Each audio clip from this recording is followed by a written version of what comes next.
அனைவருக்கும் வணக்கம். இன்றைக்கி நம்ம குருவி தந்த விதைகள் அப்படின்னு ஒரு சிறுகதை தான் பார்க்க போகிறோம். ஒரு ஊரில் பண்ணையார் ஒருவர் இருக்கிறாரு. அவர் மிக செல்வந்தராக இருக்கிறாரு. அதுவும் கூட பேராசை பிடித்தவராகவும் பொறாமை கொண்டவராகவும் இருக்கிறாரு. அவர்கிட்ட வேலையாளாக இருக்கிறவர் தான் முனியன்.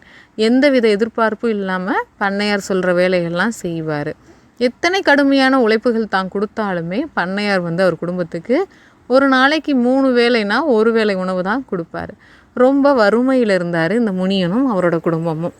பண்ணையார்கிட்ட போய், ஐயா நீங்கள் சொன்ன விதையெல்லாம் நான் உங்கள் நிலத்துல எல்லாம் விதைச்சி முடிச்சிட்டேன். கடைசியாக ஒரு 5-6 விதைகள் தான் மீதி இருக்குது. இது நான் என் வீட்டுக்கு முன்னாடி இருக்கிற இடத்துல நான் விதைச்சிக்கலாமான்னு சொல்லி கேட்குறார். உடனே பண்ணையார் அதெல்லாம் முடியாது, கொண்டா அந்த விதைன்னு சொல்லி வாங்கிக்கிறார். ரொம்ப மனசுடைஞ்சு போன முனியன் வீட்டுக்கு போகிறார். அவரோட வீடு ஒரு குடிசை. அந்த குடிசையில் போய் தான் மனைவிட்ட இந்த மாதிரி நடந்ததெல்லாம் சொல்லி வருத்தப்படுறார். அப்போ அவங்க 2 பேரும் பேசிகிட்டு இருக்கும்போது அந்த குடிசையில் ஒரு சத்தம், கீச் கீச்சுன்னு. என்னன்னு பார்த்தா ஒரு குருவி தான் 4 முட்டையை அந்த கூட்டில் வச்சு அடகாத்துட்ருக்கு. அப்போ குருவியோட கூட்டை பார்த்ததும் சந்தோஷமாகவும் இருந்துச்சு இவங்க 2 பேர்த்துக்கும். அதே சமயம் ஒரே பாவமாகவும் இருக்குது. என்ன அப்படின்னா, அடிக்கிற காற்றுக்கும் மழைக்கும் எப்போவும் நம்ம குடிசை விழுந்துடும். நமக்கு தான் இந்த கஷ்டம்னா இது நம்ம குடிசையை நம்பி இங்கே வச்சுருக்கே அப்படின்னு சொல்லிட்டு ஒரே கவலையாக இருந்துச்சு. இருந்தாலும் இருக்கட்டும், அதுவாக நம்ம கஷ்டத்தை பார்த்துட்டு இந்த குடிசையில் இருக்கிறது நல்லது இல்லைன்னு பறந்துரும்னு சொல்லி யோசிச்சுட்டு இருந்தாங்க. குருவியும் அந்த முட்டையெல்லாம் பறிச்சிருச்சு. 4 குஞ்சுகள் இருந்துச்சு. ஒரு நாள் பாம்பு 3 குருவிகளையும் கடித்து சாப்பிட்டுட்டு இன்னும் ஒரு குருவி கடிக்க போகும்போது முனியன் பார்த்து அந்த பாம்பை அடிச்சிடுறார். ஒரு குருவி மட்டும் தப்பிச்சிருச்சு. ஆனால் அந்த குருவி கீழே விழுந்துச்சு அந்த கூண்டிலிருந்து. அதனால காலை அடிபட்டுருந்துச்சு. அந்த குருவி பெருசாகிற வரைக்கும் நம்ம தான் உதவி செய்யணும்னு சொல்லி அந்த குருவிக்கு தினம் தினம் உணவு கொண்டாந்து கொடுக்கவும் அதுக்கு காலுக்கு வைத்தியம் பண்ணியும் அந்த குருவியை சரி பண்ணிடுறாங்க. இந்த குருவியும் பறக்க ஆரம்பித்ததும் தானே இறை தேட பறந்தும் போயிடுது. முனியனுக்கு வழக்கம் போல் வறுமை. ஒரு நாள் கதவை தட்டுற சத்தம் கேட்குறாங்க. நம்ம குடிசையும் யாரோ இந்நேரத்துக்கு தட்டுறாங்களேன்னு சொல்லி இரவு நேரம் முனியன் கதவை நீக்கிறார். கதவை நீக்கினதும் தான் வீட்டில் இருந்து வளர்ந்து போன ஒரு குருவி தான் அப்படின்னு தெரிஞ்சது ரொம்ப சந்தோஷப்படுறார். அந்த குருவி வேகமாக முனியன் கையில் இந்த விதையை கொண்டு போய் நீ வீட்டு முன்புறம் வை அப்படின்னு சொல்லிட்டு பறந்துடுது. திரும்பவும் ஓடி வருது. இன்னொரு விதையை கொடுத்துட்டு இது வீட்டோட பின்புறம் நட்டு வைன்னு சொல்லி பறந்து போயிடுது. திரும்பவும் வேகமாக இந்த விதையை நீ ஜன்னல் ஓரமாக நட்டு வை, நீ எனக்கு செய்த உதவி நான் என்னைக்கும் மறக்க மாட்டேன்னு சொல்லி வேகமாக பறந்து போயிடுது.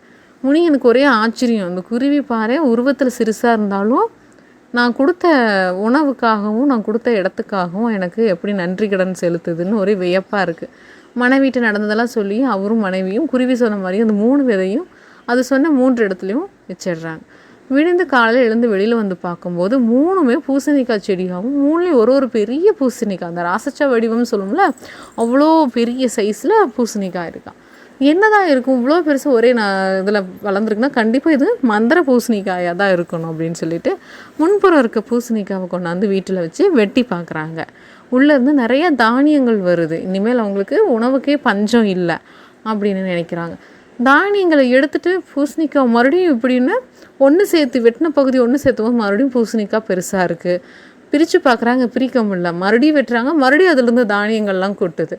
அப்போ தான் குருவி தங்களோட குடிசையில் இருக்கும்போது அவங்க உணவுக்கு கஷ்டப்பட்டாலும் அதுக்கு தனியாக உணவு கொடுத்தாங்கங்கிறத நினச்சி உணவு கஷ்டத்தை போக்கியிருக்கு. நீ வாழ்க்கையில் நமக்கு உணவுக்கு பஞ்சமே இல்லைன்னு நினைக்கிறாங்க. பின்புறம் இருக்க பூசணிக்காய் என்னவாக இருக்கும்னு சொல்லி அதையும் எடுத்துகிட்டு வெட்டும்போது உள்ளேருந்து பொற்காசுகள்லாம் விழுகுதான். தாங்கள் வசதி இல்லாமல் இருக்கோம், எந்த ஒரு அணிகனும் இல்லாமல் இருக்கும் அப்படின்னு தெரிஞ்சுட்டு இருந்தாலும் தான் காலுக்கு துணியால் கட்டு போட்டு வைத்தியம் பார்த்ததுக்கு அது நமக்கு பாரு இவ்வளோ பொற்காசுகள் கொடுத்துருக்குன்னு நினச்சாங்களாம். சரி, ஜன்னலோரம் இருக்கும் பூசணிக்காய் என்னன்னு பார்த்துருவோன்னு சொல்லி அதையும் எடுத்து வெட்டி பார்க்குறாங்க. உள்ளே நிறைய ஆடைகள், நிறைய துணிமணிகள் விதவிதமாக இருந்துச்சான். அதை நினச்சி ரொம்ப சந்தோஷம். நம்ம கஷ்டத்தெல்லாம் தீர்த்துருச்சு அந்த குருவி.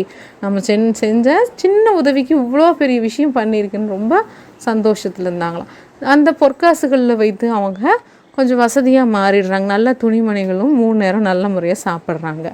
இதையெல்லாம் தெரிஞ்சுக்கிட்ட பண்ணையார் என்ன பண்ணுறாரு, பேராசையெல்லாம் அவரும் அவரோட வீட்டில் குருவி கட்டுவோன்னு பார்க்குறார். குருவி கூடு கட்டின மாதிரி தெரியல. அவரே ஒரு கூடு செஞ்சு வச்சிடுறார். குருவி அதில் குடியிருக்கும் பார்க்குறாரு. கொஞ்சம் காலம் கழித்து ஒரு குருவி 4 முட்டை இடுது. 4 முட்டையை பார்த்தது இவருக்கு பாம்பு வரட்டும் 3 முட்டை குஞ்சு பறித்ததும் அது சாப்பிட்டதும் ஒரு குஞ்சை நம்ம காலை உடச்சிருவோன்னு காத்துட்ருக்கார். பாம்பு வரல. அந்த 4 முட்டையும் பறித்ததும் அவரே 3 குஞ்சுகளை வந்து கொன்றார். ஒரே ஒரு குஞ்சு மட்டும் எடுத்து அவரே காலை வெட்டி அவரே அந்த காலுக்கு வைத்தியம் செய்து அதை நல்லா பார்த்துக்கிற மாதிரி நடிக்கிறார் அந்த குருவிட்ட கூட. அந்த குருவியும் சரியாகி பறந்து போயிடுச்சு.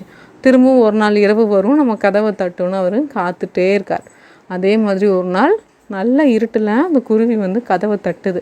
தட்டிட்டு பண்ணையார்கிட்ட விதை கொடுத்து, ஒரு விதையை முன்புறம், இன்னொரு விதையை பின்புறம், இன்னொரு விதையை கிணத்து மேட்டில் கொண்டு போய் நீங்கள் வைங்க அப்படின்னு சொல்லிட்டு பறந்துருது.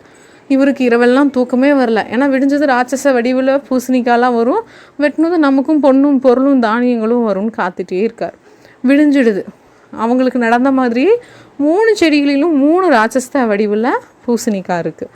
முதல்ல போய் கிணத்தோரத்தில் இருக்கிறதான் தள்ளி இருக்குது, அதை போய் வெட்டி முதல்ல அதில் என்ன இருக்குன்னு பார்த்துருவோம் அப்படின்னு சொல்லிட்டு பூசணிக்காவை வெட்டி பார்க்குறாரு. உள்ளே இருந்து பூச்சி புழு என்னென்ன வேணும் எல்லாமே பறக்குதான். பறந்து அவர் வயலில் போட்டிருந்த எல்லா செடிகளையும் நாசம் பண்ணிடுது. உடனே அவர் ஓடி வர்றார். ஓடி வந்து வீட்டுக்கு முன்னாடி இருக்க பூசணிக்காவை எடுத்துகிட்டு வெட்டி பார்க்குறார். உள்ளே வந்து விஷப்பூச்சிகள், பாம்பு, தேளு நிறையா ஊறுதான். இவர் அதுக்கெல்லாம் பயந்துட்டு ஓடுறார். போகிற சமயத்தில் பின்புறம் இருக்கிறதையும் வெட்டிடுவோன்னு சொல்லிட்டு, அதை பேராசை விடாதே, அந்த பேராசையில் பின்பக்கம் இருக்கிறதையும் நம்ம வெட்டிடுவோன்னு வெட்டும்போது உள்ளேருந்து தீ வந்து அவரையும் அவரோட வீட்டையும் சாம்பல் ஆக்கிடுது. பேராசை பெருநஷ்டம். இந்த பதிவு உங்களுக்கு பிடிச்சிருக்குன்னு நினைக்கிறேன். பிடிச்சிருந்தால் மறக்காமல் லைக் பண்ணி கமெண்ட் பண்ணுங்கள், ஷேர் பண்ணி சப்ஸ்கிரைப் பண்ணுங்கள். நன்றி, வணக்கம்.